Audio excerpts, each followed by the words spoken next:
The war in Ukraine has entered a new phase as Russian forces intensified their assault on key regions.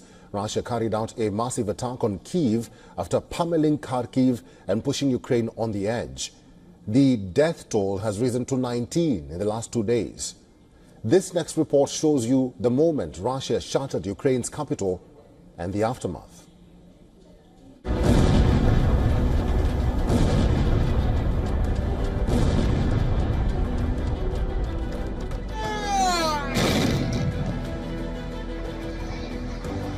Kyiv is under attack.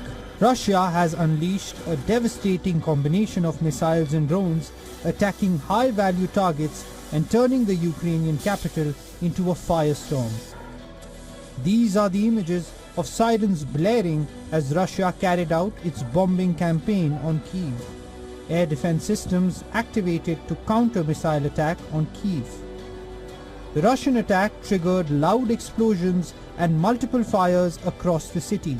Plumes of smoke clouded the city's skyline as firefighters battled the blazes. Massive fires engulfed several districts, damaging commercial buildings, burning vehicles, and reducing houses to ruins. The Russian strikes forced residents to run for shelters. Many thronged underground metro stations. Russia claims the strike targeted a meeting of commanders and Western instructors, but Ukraine has rejected Moscow's claim.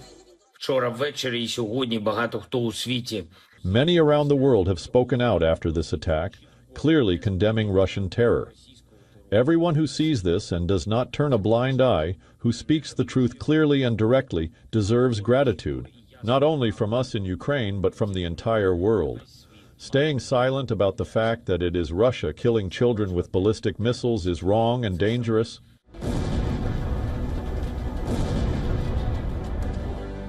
Russia carried out the deadly assault using its strategic and nuclear-capable Tu-95 bomber, the same machine that was seen flying off the Alaska coast last November as Russia increased military presence in the Arctic.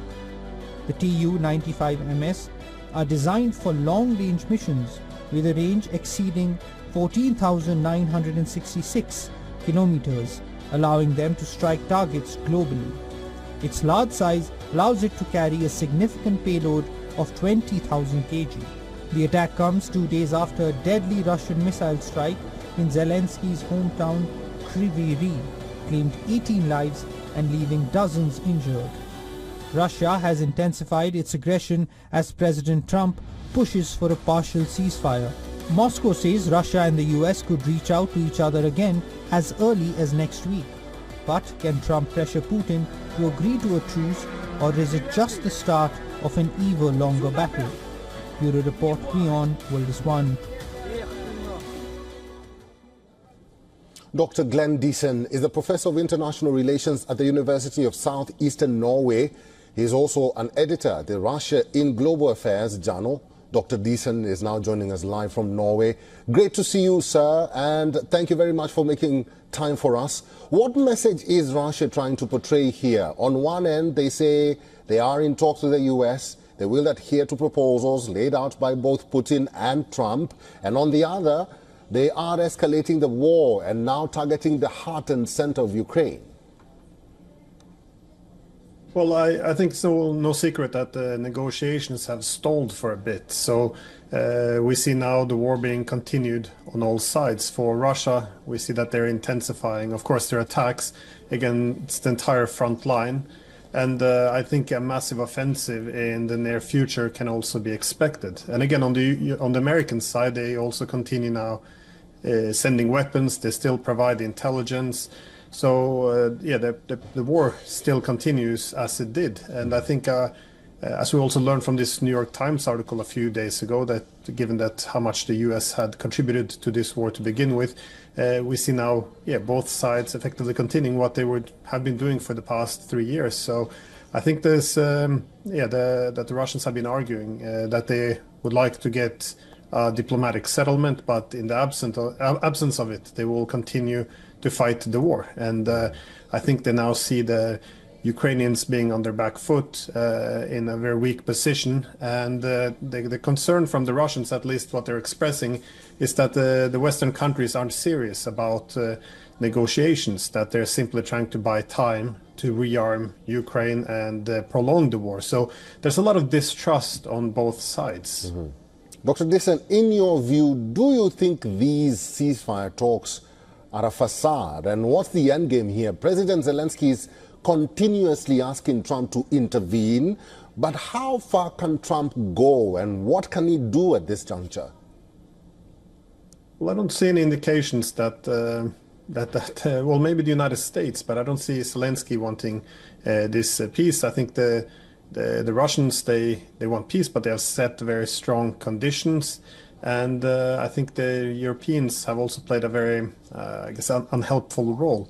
Now, there's a lot of accusations going both ways, that the Americans are accusing the Russians of dragging their feet in these negotiations, and they've been pushing the idea that they will offer sanctions relief for a ceasefire, while the Russians have said that they don't really need any sanction relief. They want to resolve instead the underlying causes of the war, that is the broken European security architecture. In other words, they want an end to the NATO expansionism and restoring Ukraine's neutrality. So again, what the Russians have asked is, ceasefire would be good, but Putin, he made a point. Who will actually observe this ceasefire that is being upheld?